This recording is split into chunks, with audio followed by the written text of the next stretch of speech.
Authorities have launched a criminal investigation. However, the cause is yet unknown. We are following events in Louisiana closely, and you can log on to our website for the latest developments as well as a timeline of events. That's all on rt.com. And for more reaction on this story, we can cross live to Gerald Celente, a financial consultant and publisher of the TrendsJournal. Thank you very much for your time this evening. This explosion comes, as we said, less than 2 months after a fertiliser plant blew up in Texas, killing 15 people. Is this just a coincidence, or is there more to it than that, do you think? Let's say it comes as no surprise. This is the American way, particularly down in Texas and Louisiana, that chemical and oil producing, we love fracking part of the nation.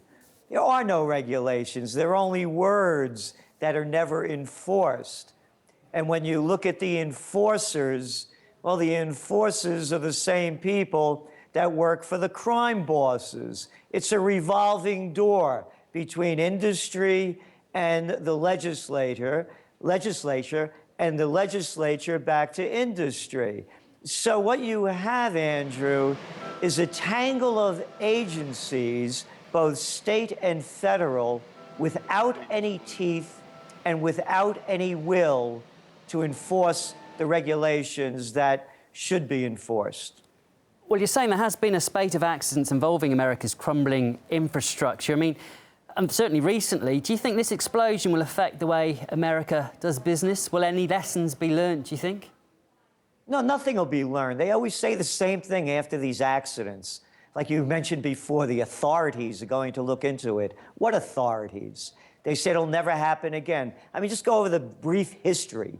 You know, what did we look at? We saw the enormous BP spill, the one that poisoned the Yellow River, the one you mentioned in Texas. And there's a wonderful footnote about how much America cares when you look at the tragedy that wiped out much of that area in Texas. FEMA, the Federal Emergency Management Agency that manages who knows what, has decided that that disaster in Texas does not warrant major distribution of funds or a declaration as a disaster, which means that the people aren't going to be getting any money to rebuild the infrastructure or to rebuild their lives. So if you can't call that a disaster, oh, you only lost a couple of people in Louisiana, let's not call that a disaster either. All right, then, so what will it take for the government to have a rethink on how it invests in infrastructure and to make facilities like the one we've seen today, like the one we saw 2 months ago, safer?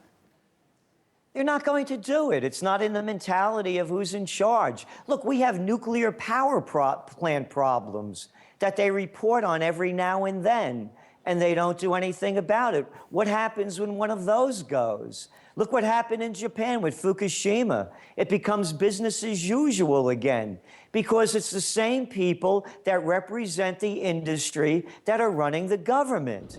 You know, people like to call it, you know, the Republicans and the Democrats. I'm more fond of calling it the Bananos or the Gambinos. Name your crime family. So you suggest there are people in high places that are responsible for this, in your opinion, but in light of this case, who do you think will be made responsible for today's explosion? Is it a scapegoat, in your opinion? Well, look what's going on with the other things that are coming out in the States about the IRS, you know, making it hard for people that they don't like to get different kind of tax breaks. And who do they blame? Low-level bureaucrats. It's always low-level bureaucrats. The guys and gals up at the top never take the hit. They roll out somebody else as the scapegoat, and life goes on. Again, how many more of these disasters do we have to go through? Again, you saw it's not only the United States, it's global. Look what happened with Fukushima. Every week you pick up the news, oh, they're leaking more radiation. Oh, they have another problem. And the same thing in the States. I read the reports coming out about the disasters that are waiting to happen with the nuclear power plants in the U.S. And where does it make it? to the back pages of maybe the New York Times. What can we do, Gerald? Nothing.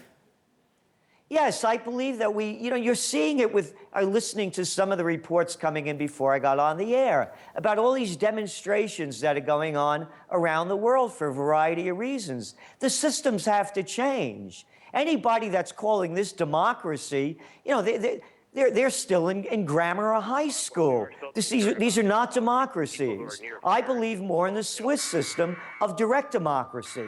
The people have to vote on issues. We don't have a democratic representation. They represent the people who give them the most amount of money or have the most amount of power. In the U.S., we have a gang of 535 congressmen and senators telling 315 million people how to tie their shoes, what to eat for breakfast, and how to drive their car. Mr. Celente, thank you. We have run out of time. We could have spoken for many more minutes, I think. But that is Gerald Celente, publisher of the Trends Journal, live from Kingston. Thank you. Thank you.